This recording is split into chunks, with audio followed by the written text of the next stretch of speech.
या डॉक्टरचा ड्रायव्हर एक आमच्याकडे स्टिंग ऑपरेशन आहे परवाच्या रात्रीचं. त्यांनी असं सांगितलंय की 4 दिवसांपासून मी डॉक्टरला सतत घेऊन भंडाऱ्यामध्ये फिरत होतो.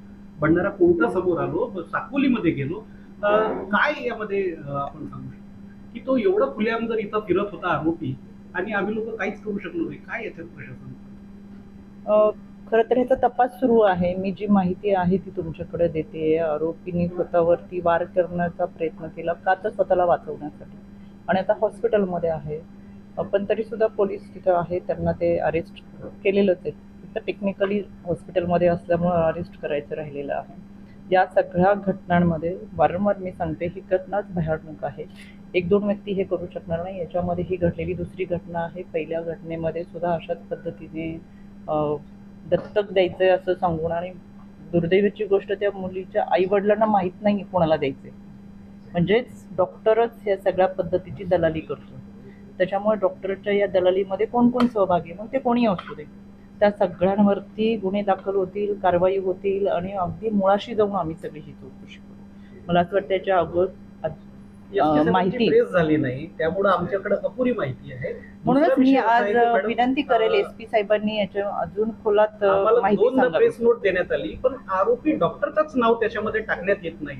हा काय प्रकार आहे? नाही, आमच्या याच्यामध्ये आरोपीचं नाव आहे. नाही, आम्हाला जी प्रेस नोट देण्यात येतं त्या प्रेस नोट मध्ये दोन्हीदा, म्हणजे एकदा आम्ही लक्षातही आणून दिलं एसपी सरांच्या पहिल्या भेटीमध्ये की त्याच्यामध्ये आरोपी डॉक्टर जो मुख्य सूत्रधार समजला जातो त्याचं नाव नाही.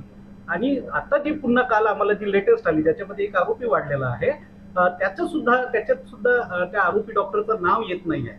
तर काय पोलीस प्रशासन त्याला पाठीशी घालतंय का? आणि याच्यामध्ये पुन्हा एक भंडाऱ्यातला मोठा डॉक्टर आहे, त्याचं सुद्धा नाव पुढे येतोय, कारण तो पोलिसांच्या संपर्कात येतोय तो डॉक्टर. आणि आता त्याच खाजगी दवाखान्यात या आरोपी सरसकट गव्हर्नमेंट हॉस्पिटल मधून प्रायव्हेट म्हणजे सरकारी अँब्युलन्स मध्ये बसून त्या हॉस्पिटल पर्यंत जातोय.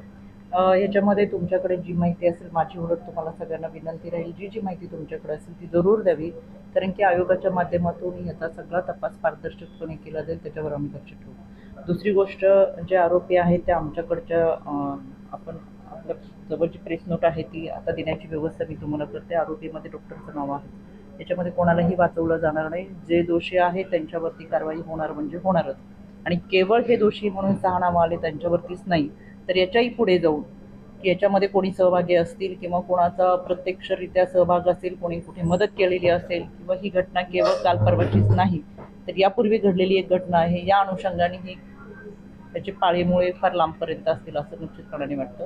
आणि म्हणून याच्यामध्ये आम्ही वैयक्तिकरित्या राज्य महिला आयोगाच्या वतीनं पाठपुरावा तर करूच करू, पण याचा संपूर्ण तपास हा खोलात झाला पाहिजे. राज्याच्या गृहमंत्र्यांपर्यंत सुद्धा आम्ही हा तपास करू.